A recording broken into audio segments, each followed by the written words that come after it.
Blog Talk Radio.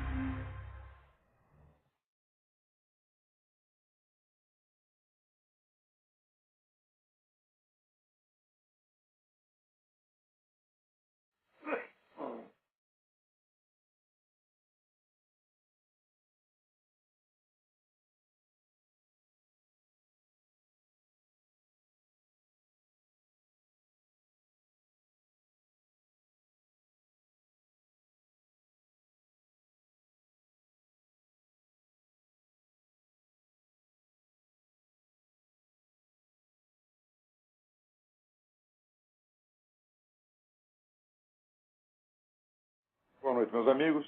Estamos aqui de volta. Como sempre, começamos invocando a Santíssima Virgem Maria, o Santo Padre Pio de Pietrelcina, porque rogue a Deus que nenhuma injustiça se cometa nesse programa. Muito bem. Aqui, como sempre, temos aqui um excesso de notícias para ser comentado.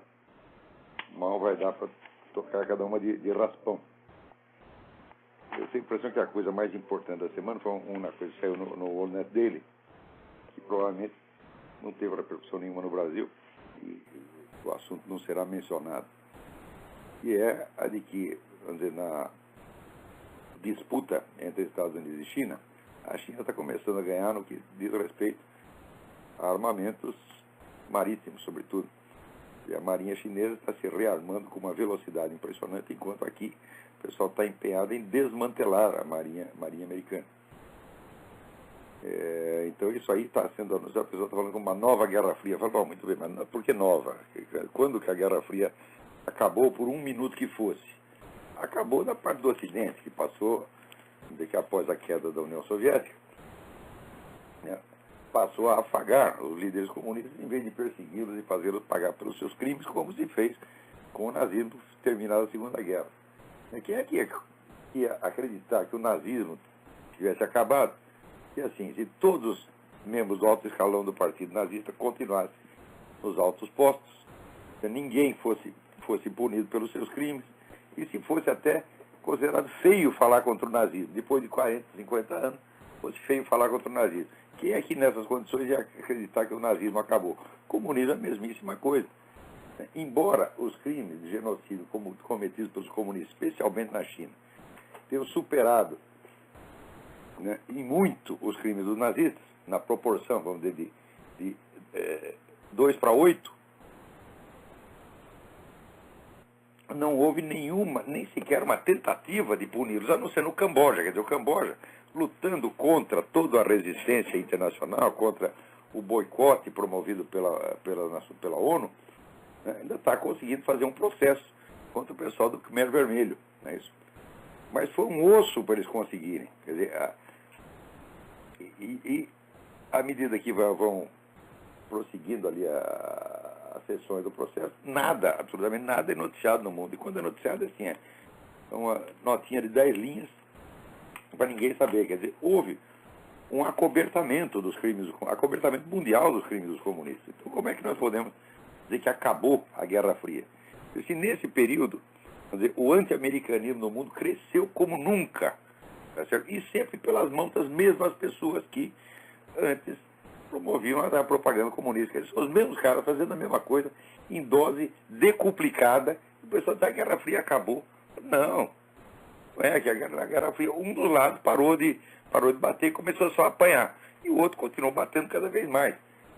Como é que você pode dizer que acabou a Guerra Fria se nesse ínterim se forma um negócio como Foro de São Paulo e os partidos comunistas e pró-comunistas passam a dominar uma dúzia de países no continente, então cada vez mais ousados, cada vez mais metidos, cada vez mais ambiciosos. Agora, então, só porque a China está se armando com mais velocidade que os Estados Unidos, coisa que ela já está fazendo há 20 anos, dizer que há uma nova Guerra Fria. São essas figuras de linguagem que são bloqueios ao pensamento. O pessoal que não estuda essas coisas, não tem ideia de como funciona a linguagem humana, eles não entendem o seguinte: se você não tem uma figura de linguagem apropriada para dizer o que você está dizendo, você não é capaz de conceber, você não é capaz de pensar aquela coisa corretamente. As figuras de linguagem que nós usamos, elas servem ou de canais para você veicular uma ideia, ou servem de impedimento, elas servem de bloqueio. mental. Até, se você quiser fazer um estudo muito interessante, você pega toda a produção escrita da chamada direita brasileira e até da direita americana, e ver as figuras de linguagem que eles usam. 80% das figuras de linguagem foram criadas pelo esquerdismo. É um negócio muito impressionante. Né? E, por sua vez, quer dizer, os próprios esquerdistas, como foram eles que criaram essas figuras de linguagem, eles podem usar e abusar delas à vontade, manipulando o adversário. Eu vou te dar um exemplo. Tem um site na internet que chama Direta Redação, é um site de merda, é um site de desinformação comunista, constituído por correspondentes estrangeiros, né? Correspondentes brasileiros espalhados no mundo, a maior parte nos Estados Unidos. Então, esses caras vêm para cá sofrer os horrores do capitalismo e daí ficam espalhando mentirinhas tolas, aquelas mentiras que 30 anos atrás você lia no Jornal do Partido Comunista, você lia na Voz Operária. A mesma retórica da Voz Operária, esses caras usam até hoje. Então, os homens todos já estão até mais velhos que eu, e a linguagem deles continua aquela de sempre. Mas acontece que essa linguagem ela ainda funciona. Por exemplo, essa semana eu estava de Antônio Tosi, né, que está escandalizado com o Chaves, e quem não está, eu começo a dizer, é o Mussolini tropical. Mussolini, peraí, por que você... Mussolini, aquele é fascismo, etc, etc. Peraí, o sujeito foi colocado lá por um movimento comunista, por uma organização, pela maior organização comunista que já existiu no continente. É apoiado por todos os partidos e movimentos comunistas do mundo, a começar pelo Brasil. Por que você tem que usar essa figura de linguagem fascista? E Mussolini, será que Mussolini foi mais violento do que Stalin? Ou do que Fidel Castro? Não foi. O governo Mussolini não chegou, o fascismo italiano não chegou sequer a ser um totalitarismo, era um governo autoritário no máximo. E como é que você pode falar de um governo totalitário, né, que convive com dois poderes concorrentes, que era na época a monarquia e a igreja? Quer dizer, o fascismo nem sequer tentou ter o controle total da política italiana. Então, evidentemente, o mais autoritário que fosse, não era um governo totalitário. E os ensaios que o Chaves está fazendo para controlar a política venezuelana já ultrapassam de muito tudo que Mussolini fez. Então, você vê, essa figura de linguagem consegue, é o seguinte, é pegar o sujeito que é o resultado, que é a obra do movimento comunista, né, na América Latina, e dá a impressão de que foi a direita que fez o sujeito. Até outro dia, o Fernando Henrique Cardoso, que a mim nunca me enganou, né, escrevendo aí do Lula, diz, não, mas o Lula agora está promovendo o culto da personalidade, mas parece um cara da direita. É mais característica da direita. Peraí, que direita que você está falando? Existiu o culto da personalidade durante a ditadura militar, onde todas as decisões eram colegiadas, onde o presidente tinha que se comportar direitinho perante os seus colegas generais, e onde nenhum general ousou, né, governar mais do que o tempo que lhe foi determinado, tá certo? Pelo conjunto dos generais. Se for um governo dos generais, sim, um governo impessoal dos generais, não tem culto da personalidade nenhum, zero. Você disse, olha, foi a ditadura onde houve menos culto da personalidade na história humana. Está perfeitamente correto, a ditadura colegiada.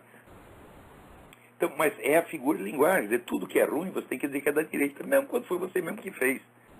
Esse tipo de linguagem já está consolidado. Né? Outro dia está aquele general lá querendo reclamar do governo, ele usa a figura do quê? Da Santa Inquisição. Digo, oh, meu Deus do céu, mas a Santa Inquisição era muito mais democrática e tolerante do que qualquer desses governos de esquerda. Né? O pessoal nem sabe, né, como é que era um processo por heresia na Santa Inquisição. O pessoal nem sabe o que é heresia. Eles pensam que o sujeito, ele foi condenado como ateu, herege. Digo, mas se é ateu não pode ser herético, meu filho. Herético é o sujeito que prega uma falsa doutrina católica. Se ele não for católico, ele não pode ser herege. É só aquele que fala em nome da igreja, usando uma doutrina que não é dela, é herege. Se o sujeito é ateu, ele não pode ser herege, porra. É. Se ele é ateu, se ele é judeu, se ele é muçulmano, ele não pode ser herege, é impossível. Né? Então, você vê, mas ele perseguiu os judeus? Sim, perseguiu o judeu convertido que está dentro da igreja católica e que lá dentro pregava uma outra doutrina. Se fosse judeu, fosse qualquer outra coisa. E ninguém foi processado na Inquisição. Veja se é possível você ser processado na Inquisição porque ele estava praticando a religião judaica. É absolutamente impossível, isso nunca aconteceu.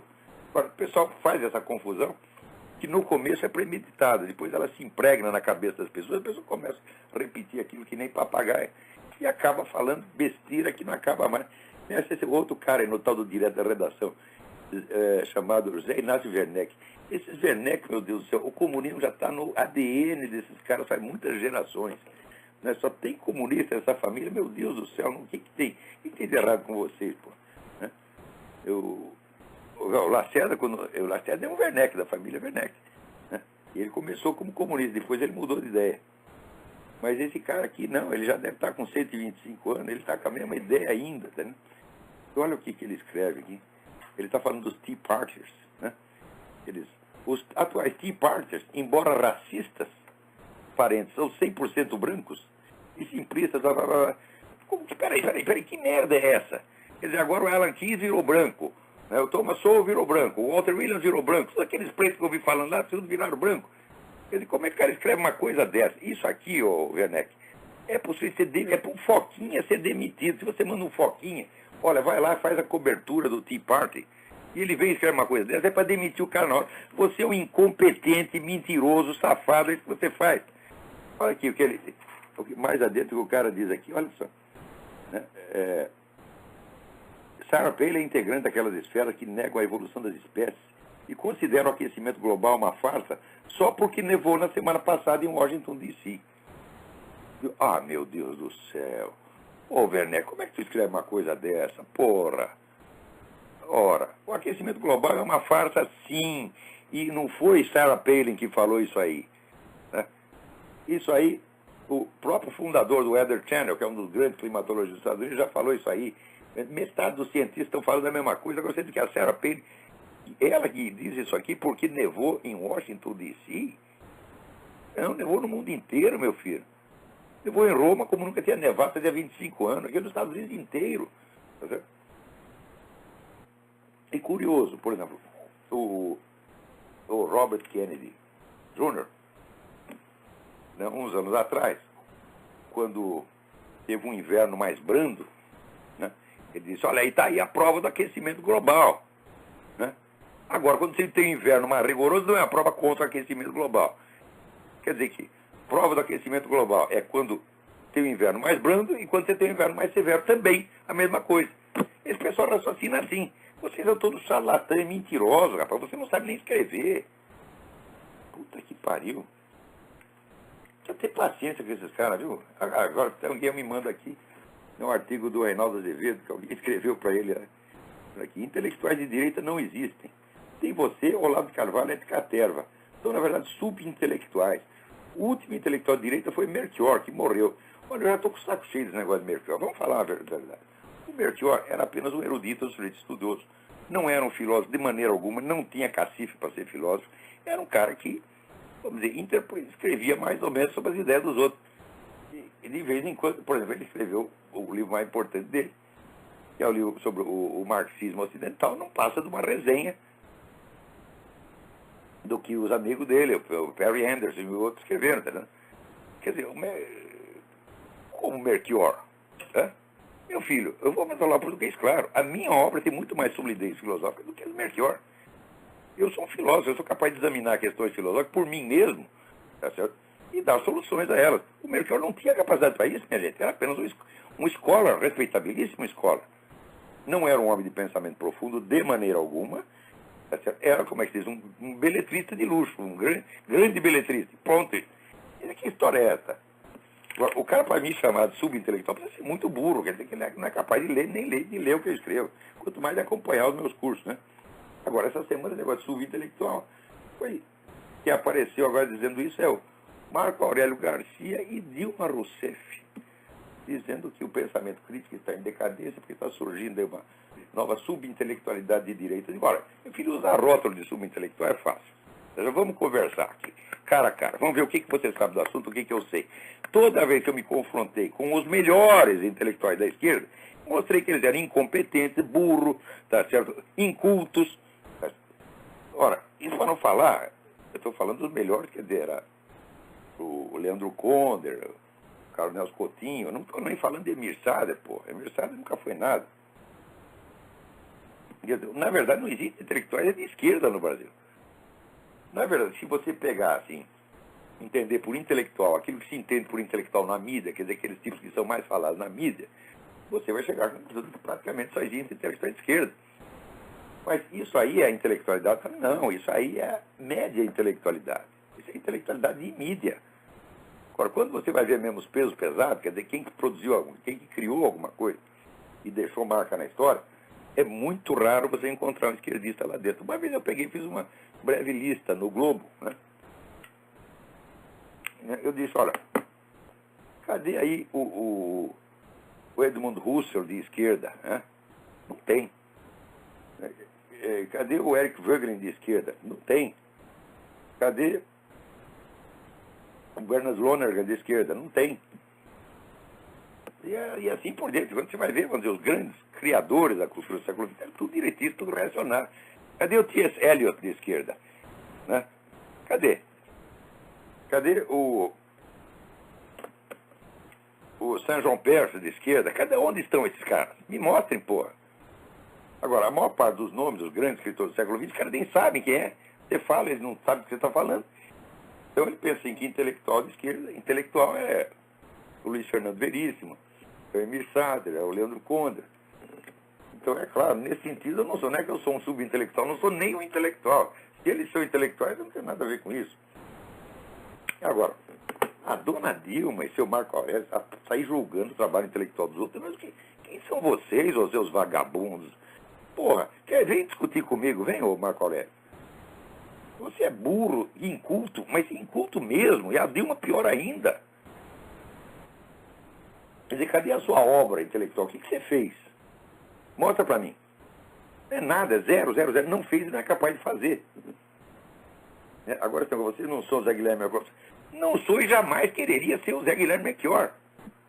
Mas nunca na minha vida. O Zé Guilherme Melchior é aquele tipo do erudito brasileiro que tem de monte na nossa história, né? Tipo João Ribeiro e outros. Lê, e de tudo que ele lê, ele tira um pouco. Ele extrai pouco, quer dizer, não tem força criativa. Você precisa ver com um erudito, é apenas... Olha, o sujeito ser um erudito é uma obrigação para o intelectual. A erudição é o começo, é o primeiro andar da vida intelectual. Você tem que conquistá-la e a partir daí você faz o resto que tem que fazer. Só que o resto, no caso do Zé Guilherme, não existe. Me mostra uma obra filosófica do Zé Guilherme Melchior. Não tem.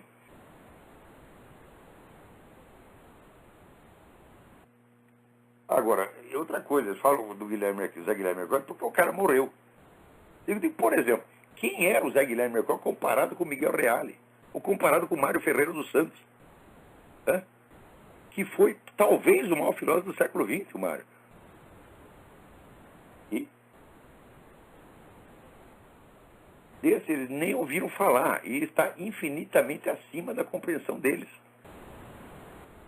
Então, o que está acontecendo no Brasil, vamos dizer, é uma situação absolutamente farsesca, onde qualquer moleque se acha capacitado a julgar que ele não entende, incluindo nesses moleques, na lista dos moleques, o Marco Aurélio e a Dilma.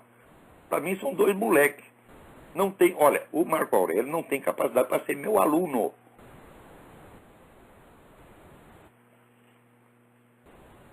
É incrível, que até o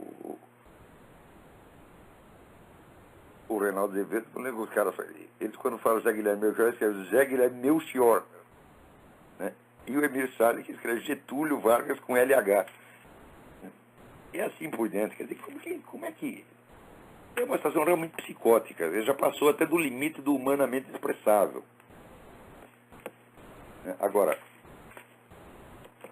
bonito mesmo também esse documento da Secretaria de Relações Internacionais do PT, onde mostra ali quais são realmente os planos do PT, que não são planos de agora, sempre foram. Vamos ler um pedaço aqui, falando.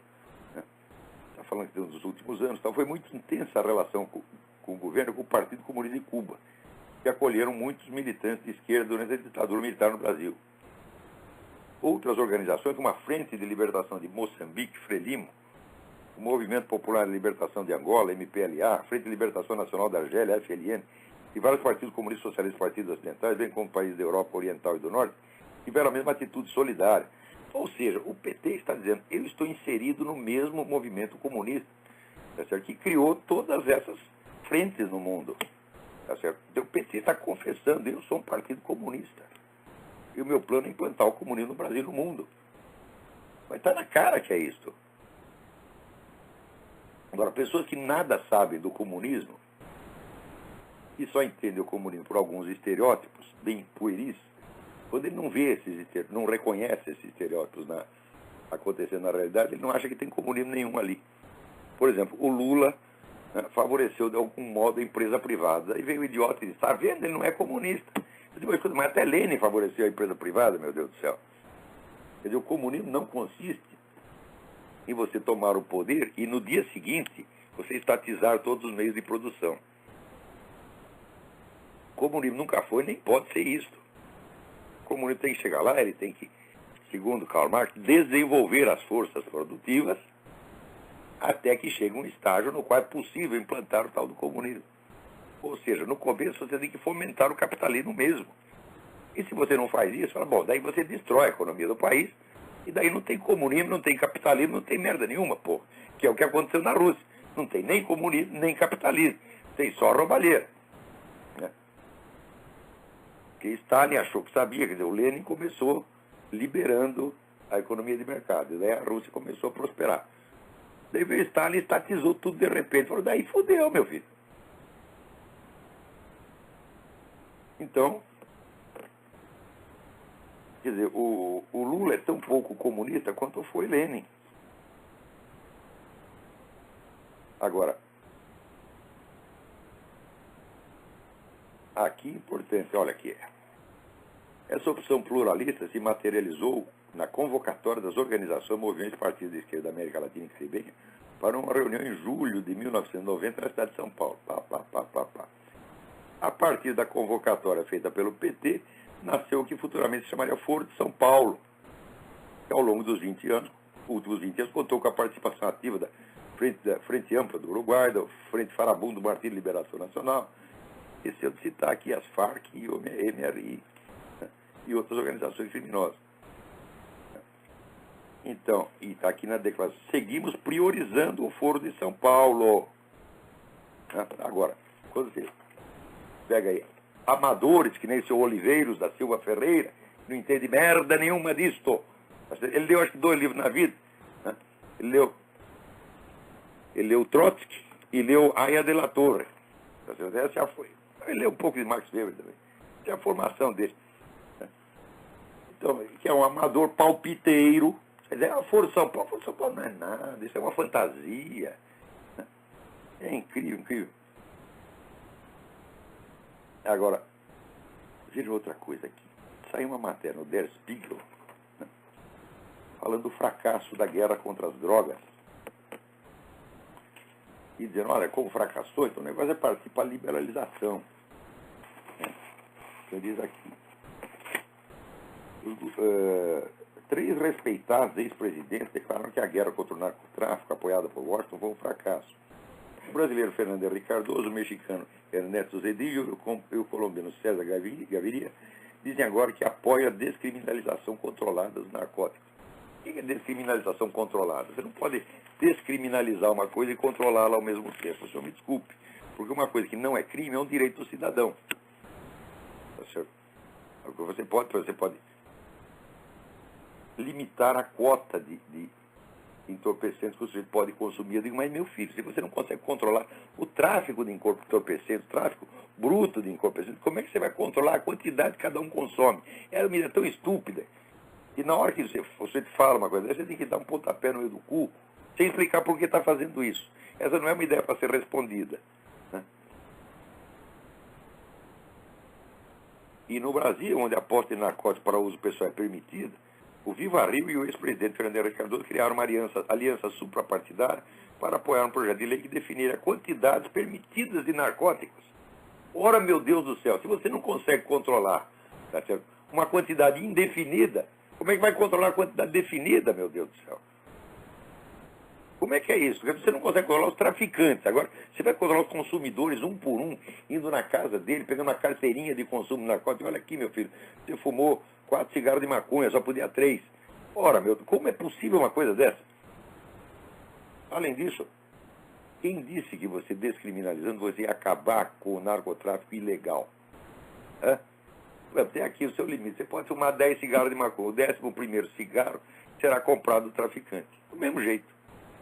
Olha, por exemplo, no Brasil, fumar não é proibido ainda, né? É proibido em tudo quanto é lugar, mas é para fumar na rua. Não tem contrabando de cigarro? Tem monte. Toda esquina você encontra o cara lá vendendo cigarro do Paraguai, porra. Quer dizer, esse negócio de descriminalização da maconha não é por causa dos drogas, não é por causa de nada disso. É porque aqui nos Estados Unidos, 1/3 do dinheiro que circula na Bolsa de Mercadorias aqui é dinheiro do narcotráfico. Essa gente tem poder e eles querem o poder total. E é o que eles vão obter através de gente como Fernando Henrique. Fernando Henrique, o PT inteiro, o Viva Rio, eles trabalham para essa. E para a ONU, esses caras trabalham para o narcotráfico mundial. Então, o que nós estamos assistindo aí é a ascensão do narcotráfico à condição de poder único, mundial e suprapartidário. É isso que nós estamos vendo. Tá certo? E esse pessoal que começa com a campanha contra o cigarro são os mesmos que fazem campanha pela liberação do fumo, das drogas. A mesma coisa. Quer dizer, aí a coisa vai mais adiante, porque aí já é um projeto civilizacional. Quer dizer, você mudar o vício da humanidade é você mudar o curso da história, meu filho. Por exemplo, o advento dos cigarros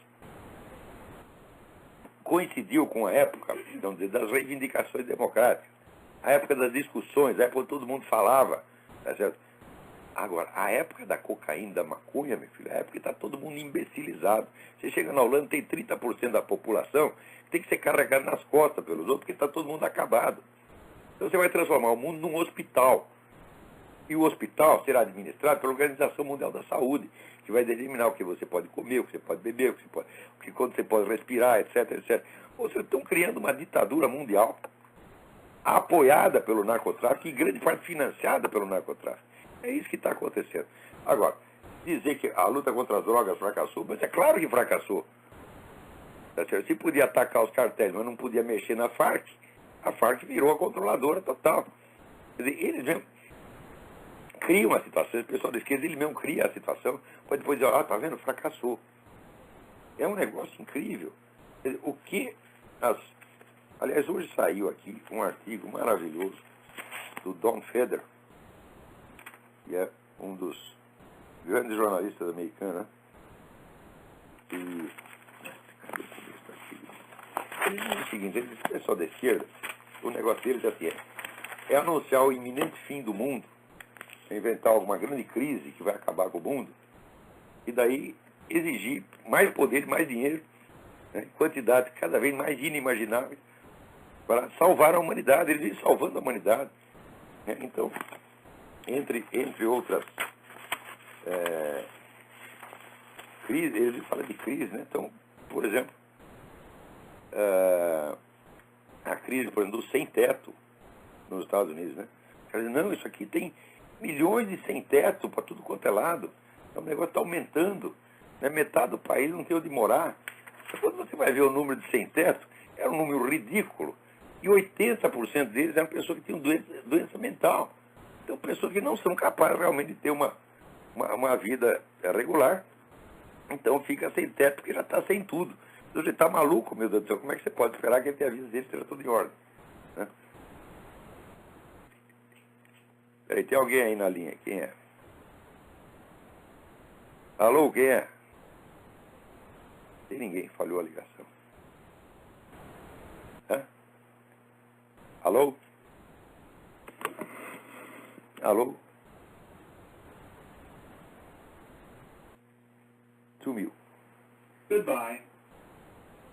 Então, olha aqui, o humorista PJ O'Rourke, uma vez escreveu que se você pegasse todos os sem-teto dos Estados Unidos, né, em boas casas, né, desse boa moradia para eles, né, botasse num pé elegantíssimo, metade deles pularia pela janela. Né, e a outra metade ia vender o encanamento para comprar droga e bebida. Agora, de acordo aqui com um estudo recente, 85% dos sem-teto são de fato doenças mentais. Então eles fazem exatamente isso. É outra coisa, a epidemia de AIDS. Quem não acreditou que a AIDS ia matar a humanidade? E estava expandindo assim, de uma maneira crescente, ia ser alguma coisa como a peste negra. Aliás, a peste negra também não foi tudo isso. Os caras dizem, quando você ouvir dizer, olha, peste negra matou metade da população europeia. Faz me rir. Matou no máximo 5%. Agora, 5% dá para assustar. Você pensou, por exemplo, morrer 5% da sua família? Você fica assustado, né? Mas 5% não é metade. Então, AIDS também, né? Mesma coisa. Então, por exemplo, quantas pessoas morreram de AIDS? Tem morrido de AIDS. Aqui nos Estados Unidos, em 2007, morreram 14.500 pessoas de AIDS. Isso aí, meu filho, não tem dimensões epidêmicas de maneira alguma. Quando você compara, por exemplo, morreram 600 mil morrendo de câncer. Né? 631 mil morreram de doença do coração. Agora, AIDS comparado com isso é uma titica de galinha. E, no entanto, você vê, as verbas monstruosamente elevadas que foram abertas para pesquisa de AIDS saíram desse negócio. Você faz um barulho enorme, assusta todo mundo e daí pede dinheiro. Fala, não, e aí a AIDS vai matar a humanidade. Se você me der dinheiro, eu protejo vocês, eu salvo a espécie humana. E os idiotas acreditam e dão o dinheiro, pô. Alô, quem está na linha aí? Alô? Hoje é o dia do alarme falso, pô. Alô? Tem ninguém aí. Depois outra coisa, né? Epidemia de crimes de ódio, né?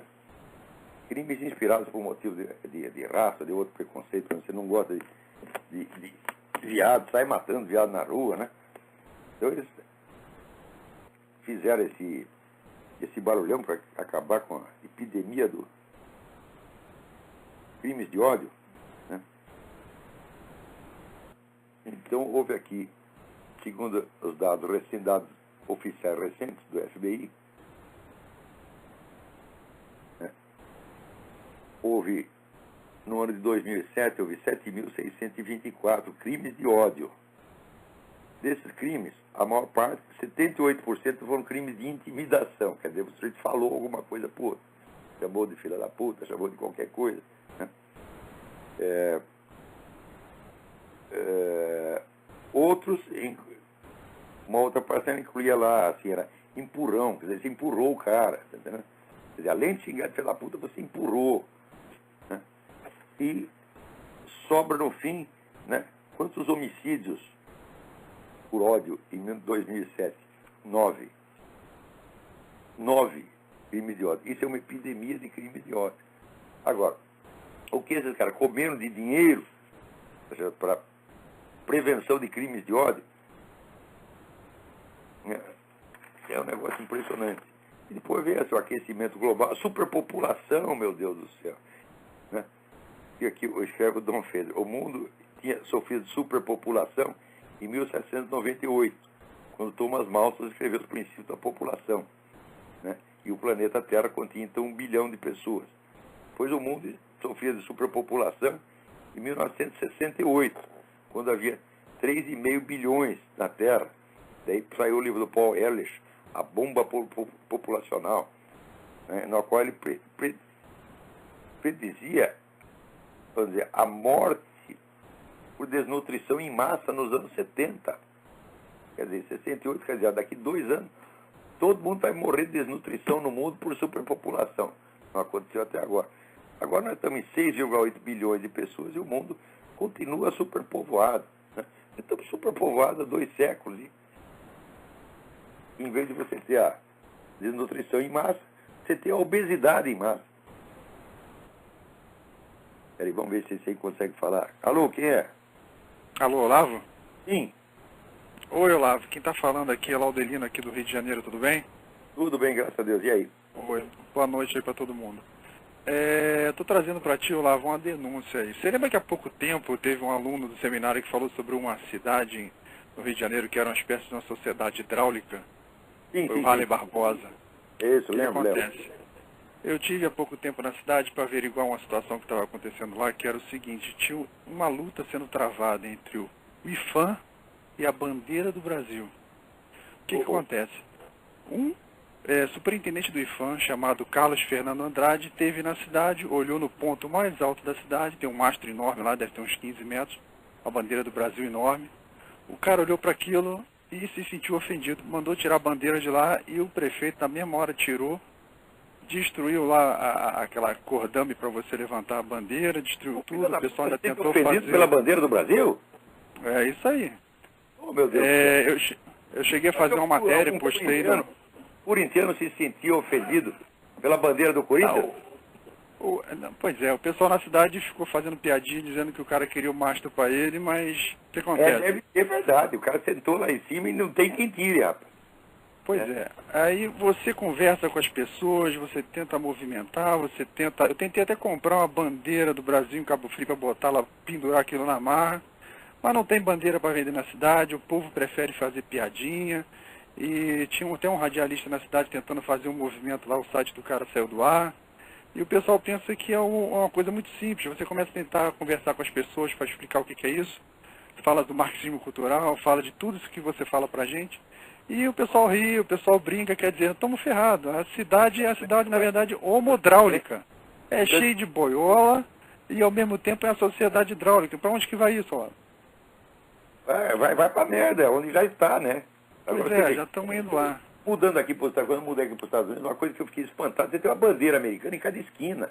Nas casas você tem. Quer dizer, todo mundo aqui é patriota. Agora no Brasil, o pessoal quer limpar a bunda com a bandeira brasileira, por isso que não vai para frente, porra. Quer dizer, o pessoal fica com vergonha do país, mas acontece que a vergonha nacional são eles mesmos, porra.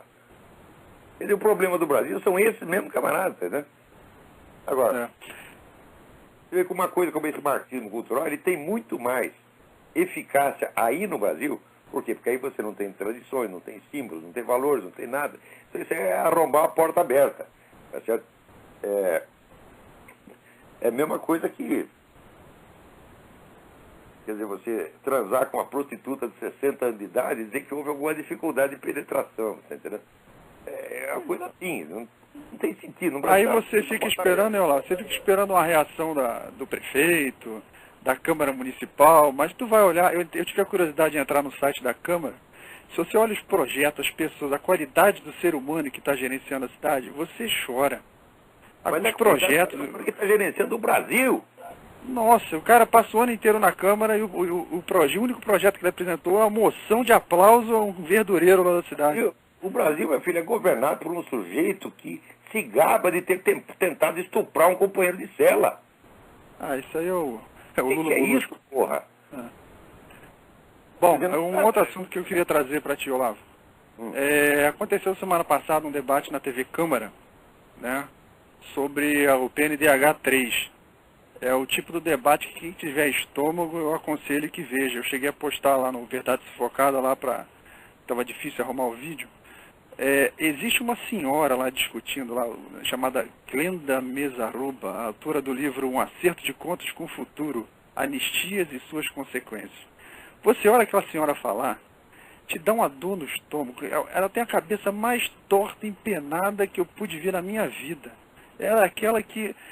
você vê as propostas dela, é a seguinte, ela dizia que aconteceu no Brasil a mesma coisa que aconteceu na Argentina, no Chile, e como lá os militares pediram desculpa porque mataram 40 mil pessoas, aí daqui também tinha que ter, porque foi a mesma coisa. Aí volta naquilo que o senhor fala também, o senso das proporções. Perdeu completamente, 300 mortes é a mesma coisa que 45 mil.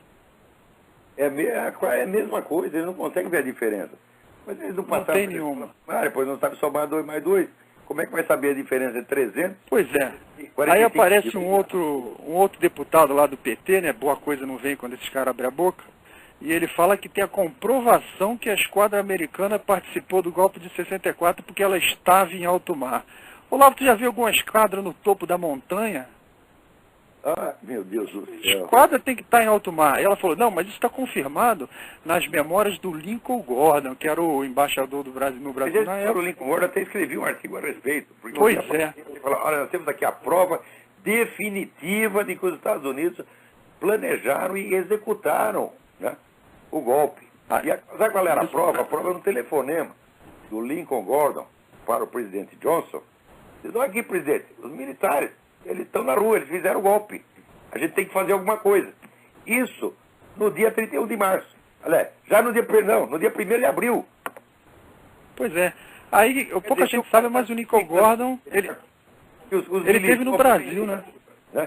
E que a gente agora tem que fazer alguma coisa.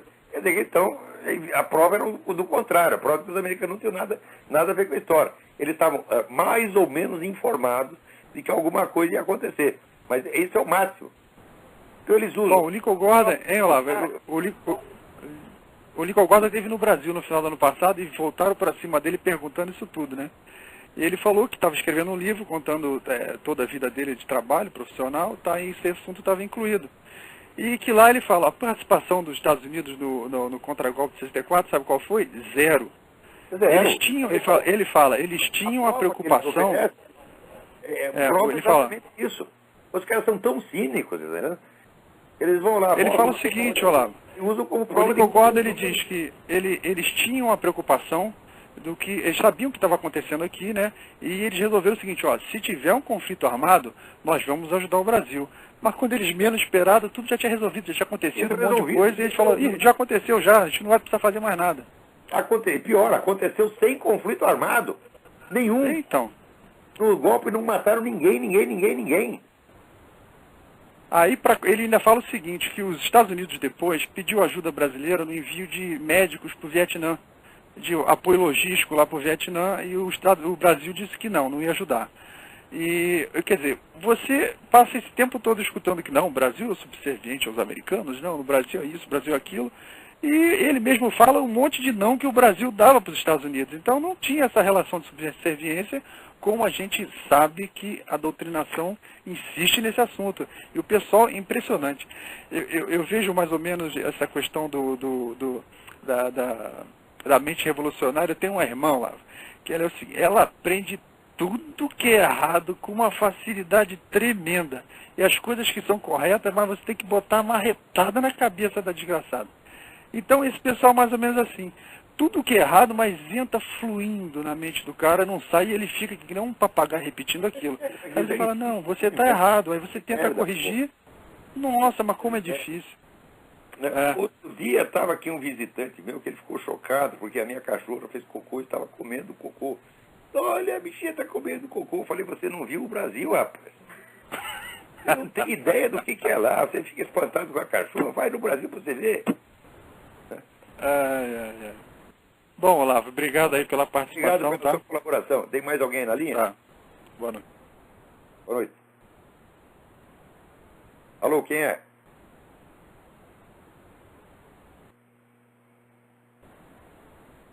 Epa. Então, mas voltando aí ao negócio da debacle intelectual brasileira, você vê que tipos como Dilma Rousseff e Marco Aurélio Garcia, eles são diretamente, não apenas, eles são pessoas que não têm cultura, tá certo? Não são pessoas preparadas, eles não têm autoridade nenhuma para falar desse assunto. Quer dizer, o simples fato de eles terem alguma opinião sobre a coisa, até opinião em círculo privado, já seria excessivo, seria arrogância e presunção. Agora, o sujeito sair para a rua, dar opinião em público, ainda falar como quem está se cagando regra, tá entendendo? Não, está cheio de subintelectuais. Mas o que é isso, meu Deus do céu? Peraí, tem alguém na linha. Alô, Olavo, Mariano, tudo bom? Quem é? Mariano, daqui Mariano, de Washington. Tudo bom, graças a Deus. Eu tava fazendo umas leituras aí e veio alguns autores aqui chamado Ronald Dworkin. Eu queria saber sua opinião a respeito dele, pra eu aprofundar minha leitura e não perder tempo. Quem é? Eu não entendi o nome do autor. Ronald Dworkin, é um tal de liberalismo igualitário, sei lá o que é isso. Dworkin, sei. É, Dworkin, é. E, olha, não perca muito seu tempo, não. O pensamento político, assim, acadêmico americano, realmente não vale a pena. Né? Entendi. Não, porque, tem um amigo que está fazendo mestrado lá no Brasil e diz que o cara é uma sumidade. E é esse cara, e tem um tal de Amartya Sen, que é um indiano, que foi Nobel Prize em 91, e também fala desse tal de liberalismo igualitário. Não é uma leitura de primeira necessidade. Se você já tiver lido todos os livros que interessam do ano, daí você depois dá uma lida nisso também. Não, porque eu talvez formar minha opinião a respeito de conservadorismo e ideias liberais, eu estou tentando ler Hayek e Mises, e aí eu pego do outro lado. O Mises, depois você lê o Thomas Sowell. Olha, isso aí vai ocupar 2 anos da sua vida. Entendeu? Uhum. Entendi. Olha, nem o von Mises não tem nenhum economista no mundo como von Mises. Certo? É isso que eu percebi. Tipo, eu tô muito cedo, tô muito verde ainda para emitir qualquer opinião a respeito, mas concatena com aquilo que eu sempre achei que fosse o justo e o correto para estabelecer qualquer relação econômica, entendeu? Você tem que basear na livre iniciativa e na própria, O problema me fugiu a palavra, do próprio voluntarismo das relações, entendeu? Não tem uma formação suficiente em filosofia clássica. Então, eles fazem certas confusões conceituais que são elementares. Até o próprio Hayek cai nisso. O Hayek, com a ideia dele da ordem espontânea, né, ele não entende que a sociedade humana se define pela coexistência do espontâneo com o premeditado. Como, aliás, a estrutura da vida humana em geral, que é uma coisa que Aristóteles já percebia. Quer dizer, você tem uma tensão permanente entre aquilo que na sociedade é espontâneo, como, por exemplo, o mercado, com aquilo que é premeditado, como, por exemplo, as leis. Nada pode ser totalmente premeditado, nem totalmente espontâneo. Isso define a sociedade humana. Então, se você acentua um pouco mais para um lado, um pouco mais para o outro, você está lidando na esfera de acontecimentos contingentes, que pode ser, pode não ser. Quer dizer, num certo momento, pode haver um esforço para deixar prevalecer os elementos espontâneos. E no outro pode haver esforço para que os elementos premeditados controlem tudo. Mas nunca vai eliminar nenhum nem outro. Então, a teoria dele, ela mostra assim, ele pega um fato e faz do fato um conceito universal. Quer dizer, é uma cagada filosófica primária. Todo esse pessoal faz isso. Esse John Rawls, por exemplo, que acredita que tudo pode ser deduzido, toda a teoria democrática pode ser deduzida do conceito de igualdade. É uma coisa primária. É o que eu também... Eu estou tentando explicar para os liberais há anos que a liberdade não é um princípio geral. A liberdade não existe como princípio geral. A ordem precede qualquer outro valor. Eu acho que eu entendo assim. A ordem ela precede qualquer outro... relativa, né? Quer dizer, Mas acho que esses igualitários querem ir além. Eles querem dizer que, tipo, eu num conceito totalmente ignorante aqui na minha cabeça de 18 anos, dizendo a igualdade tem que preceder a liberdade. Eu não acredito que um precede o outro. Eu não tenho uma... Mas essa é a confusão mental que eu estou tendo agora quando eu me deparei com esse John, especialmente eu citou agora, John Rawls e o Ronald Dworkin. E tem um que está me fugindo a cabeça, que é um libertário aí, me esqueci o nome dele. É um tal de Wozniak, alguma coisa assim. Ele é americano também. O pessoal não sabe distinguir assim, entre o que é um nome de coisa e o que é o nome de um sistema de relações. Eles não sabem, a distinção entre substância e relações eles não sabem. Eles entendem que a liberdade não é uma coisa. Liberdade é uma relação, e uma relação, por definição, não pode ser absoluta, ela não pode ser um princípio. Agora, se você falar, por exemplo, de uma hierarquia, tá certo? Que a hierarquia é uma coisa que desce, de cima para baixo, né? Então aí você está lidando, vamos dizer, com um fator que pode ser permanente, e que ele não depende da existência de um outro fator para ele existir. Mas a liberdade, ela é um subproduto de uma ordem legal. Então ela não é o princípio fundante da ordem legal, ela é um efeito da ordem legal. Esse é sempre assim. Estou dizendo que deva ser assim, então ele simplesmente é assim.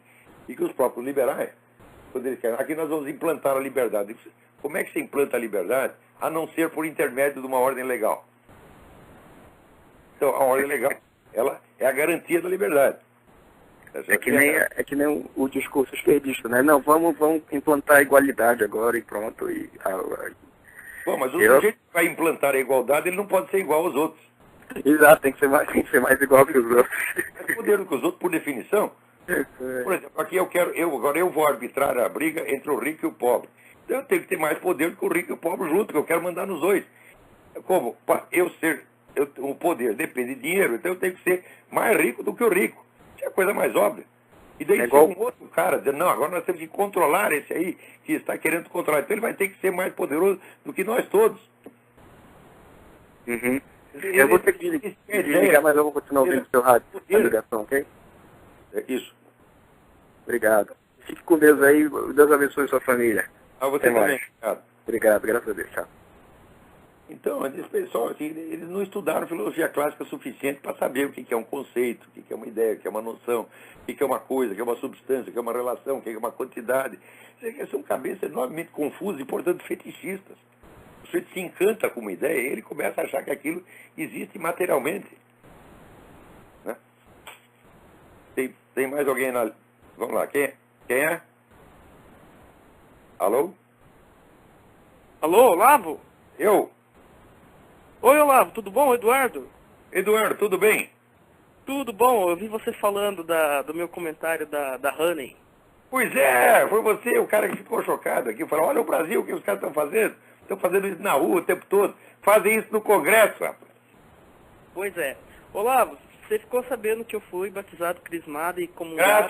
Graças a Deus, ficou contentíssimo. Vi aqui suas fotografias, está lá com o Ah, sim. Grande Padre Paulo. Olavo, você acredita que voltando na minha cidade, a primeira missa que eu ouvi era a homilia era da Teologia da Libertação? Quem mandou você ir na igreja? Eu falei para você batizar, para você virar cara. Não falei para você ir na igreja, não. Pois Olha, é, Olavo. você pode até na igreja. Você vai lá ver se você pode confessar, confessa comum que sai correndo. Não escuta o que o padre está falando, pô. Pois Agora, é. Assim, você só certifica que o padre é velho, porque se ele for mais novo, então não se tem nem mesmo certeza se a ordenação dele é válida. Então, é isso que eu queria perguntar. Ele tá excomungado, portanto, quando ele consagrou o sacramento ali, eu estava recebendo o corpo de Cristo ou não? Porque o sacramento será válido, mesmo que seja o Satanás em pessoa que oficie o sacramento. Ah, Se você for batizado pelo Satanás, o seu sacramento vale. O seu batizado vale. Tá entendendo? Casamento, tudo vale. Entendeu? Agora, o padre é que ele vai acertar as contas com Deus. Aí ele está ferrado, mas você não tem nada a ver com isso. Ah, que bom. Olavo, tem mais uma coisa que eu queria pedir para você. Lembra daquela conversa que a gente teve sobre os seus alunos do seminário, depois que terminar o curso de filosofia, da gente se agrupar, fundar em algum lugar do Brasil, por exemplo, como Cuiabá, onde está o Padre Paulo, ou sei lá, um think tank conservador e criar deve fazer isso. Não deve fazer vários. E criar um colégio interno e... Agrupar todo mundo é muito difícil, porque agora estão 2.000 pessoas. Um seminário e tal. Certo? Então, mas regionalmente, a juntar grupo é nós. A gente já ir plantando uma semente regional. Eu acho que é muito importante fazer isso. Então, eu estou só assim, lembrando o senhor de comentar no rádio, que o senhor falou que queria comentar no rádio, mas eu percebi que o senhor tem esquecido, então eu estou lembrando o senhor. Ah, eu já estou velho devagar, porra. Dessa sua ideia, que eu achei muito legal a ideia de reunir os alunos num local, entendeu? À medida que vão dizer que a educação dos camaradas vai se consolidando, que eles vão adquirindo mais firmeza, então, eles devem realmente se agrupar, criar think tanks. Agora, eu acho fundamental para todos os alunos do seminário são trabalhos escritos que eles vão ter que fazer. Isso é fundamental. Sim. Então tá bom, Olavo. Aquele abraço e paz de Cristo. Parabéns aí, vai em frente. Tem mais alguém na linha aí?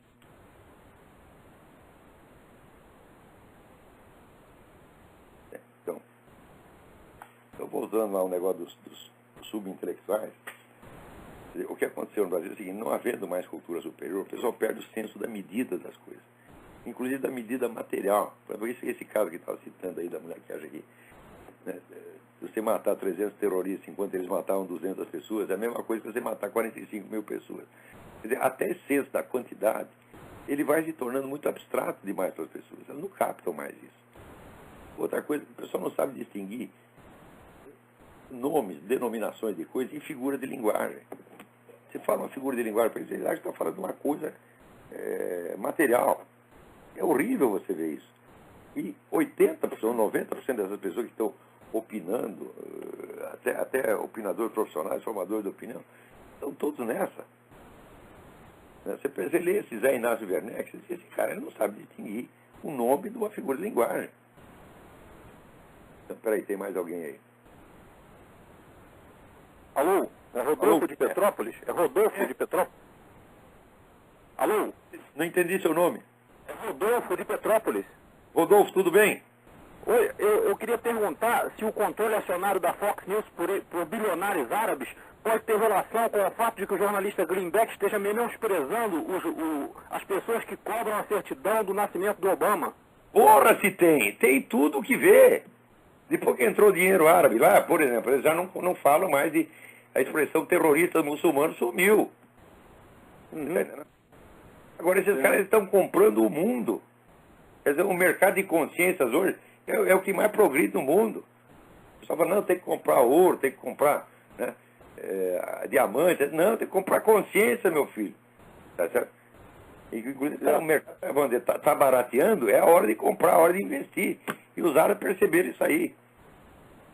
Olá, Então, a Fox News já está, vamos dizer, com uma perna a menos, já está andando assim, já está perneta, entendeu? o lado do movimento revolucionário com relação ao fundamentalismo islâmico sofreria uma enorme perda se uma energia alternativa se igualasse ao petróleo, não é? Bom, é claro que isso é, vamos dizer, o grande desespero dos caras aqui, encontrar uma energia alternativa e parar de comprar petróleo. Mas acontece, tem pior, tem um negócio que chama elementos terrestres raros, que são extremamente necessários, sobretudo para a tecnologia de defesa. São um monte de metaizinhos, minerais com os nomes esquisitos, né? E acontece que esses minerais, os Estados Unidos importa 100% do que usa. Não tem produção local. O grande vendedor disso é a China, né? E a China está começando a pensar que não vai vender mais, não. Se isso acontecer, daí ferrou. Quer dizer, toda essa orientação que eles deram aqui para a economia americana, de torná-la dependente do exterior, isso aí é perigosíssimo. Então, nós temos aqui 1 minuto, temos que encerrar o programa. Ok, obrigado, Olavo. Obrigado pela pergunta. Então, obrigado a todos. Até a semana que vem. Se Deus quiser.